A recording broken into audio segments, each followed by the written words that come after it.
Olá, boa tarde. Eu me chamo Marcelo, sou estudante do programa de pós-graduação em Agroecologia e Desenvolvimento Rural da Universidade Federal de São Carlos, campus Araras.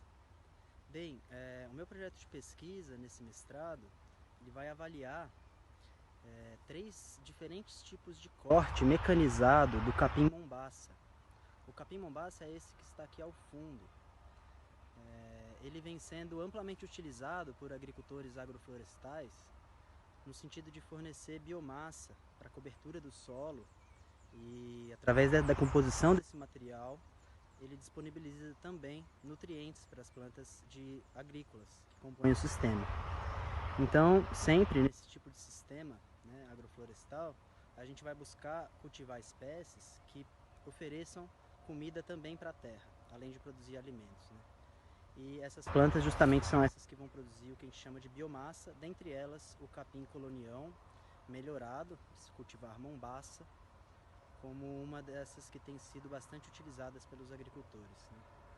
Então a minha pesquisa parte de um desenho, modelo, que vem sendo aplicado e replicado por diversos agricultores aqui na região do estado de São Paulo, e que consiste no plantio agroflorestal em linhas de árvores, sejam árvores frutíferas, madeira de corte, consorciadas também com plantas para a produção de biomassa, como a banana, árvores para poda, né, feijão guandu, outras leguminosas, anuais, né, sejam gramíneas, enfim.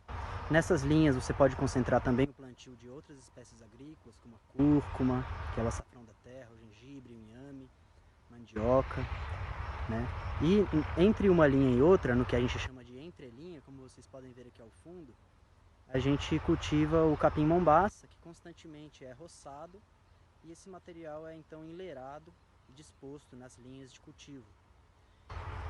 O objetivo dessa pesquisa, então, consiste em avaliar três diferentes máquinas que vêm sendo utilizadas por agricultores agroflorestais, no sentido de entender qual delas tem um trabalho mais eficiente em relação a um corte mais limpo, né? Então a gente vai avaliar a taxa de rebrota do capim em relação a cada um desses tratamentos, né? E então o trabalho consiste em três tratamentos que se relacionam com o tipo de corte. As máquinas que a gente vai utilizar é a roçadeira costal, a roçadeira de trator, também chamada de roçadeira de arrasto, e uma máquina forrageira de fazer silagem, né? Então a gente vai testar esses três implementos e a eficiência deles no manejo desse capim, avaliando após o corte quanto de biomassa, né, quilos por hectare foi produzido, quanto de nutriente, né, nitrogênio, carbono e os micronutrientes tem nessa biomassa. A gente vai fazer esse tipo de análise em laboratório. E vai avaliar também a taxa de rebrota, quantos dias o capim demora para atingir novamente o ponto de corte em relação a cada um dos tratamentos, dos mecanizados, né? Ainda dentro desse delineamento, a gente tem uma segunda variável, que é o grau de retirada da palhada. Ou seja, após o corte, o usual nesse manejo é retirar essa palhada cortada e acumular ela na linha de árvore, e não deixar ela para o próprio capim. Então, no caso do experimento, a gente vai fazer o corte do capim e vai variar, né, como uma das variáveis aí do delineamento, o grau de retirada da palhada. Ou seja, em um dos manejos a gente vai retirar 100% do material roçado das parcelas de capim.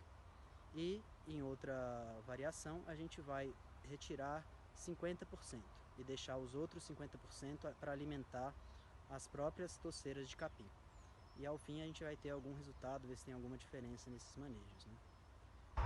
Bem, espero que tenha sido claro. Quis gravar esse vídeo curto aqui, nesse ambiente que já ilustra bem o tipo de ambiente onde a minha pesquisa se inspira, né? E é desse tipo de sistema produtivo que surgem os desafios que dizem respeito muito à mão de obra, né? Porque a gente sabe que no mundo rural a mão de obra tem sido cada vez mais um gargalo, e a gente sabe também que os sistemas agroflorestais, na medida em que complexifica os consórcios, também eventualmente complexifica o manejo, né, em relação a essas operações de manejo que estão envolvidas na produção de biomassa dentro do próprio sistema.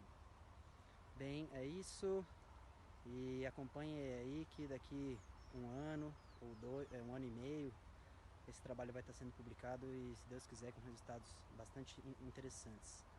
Aí, beleza? Grande abraço.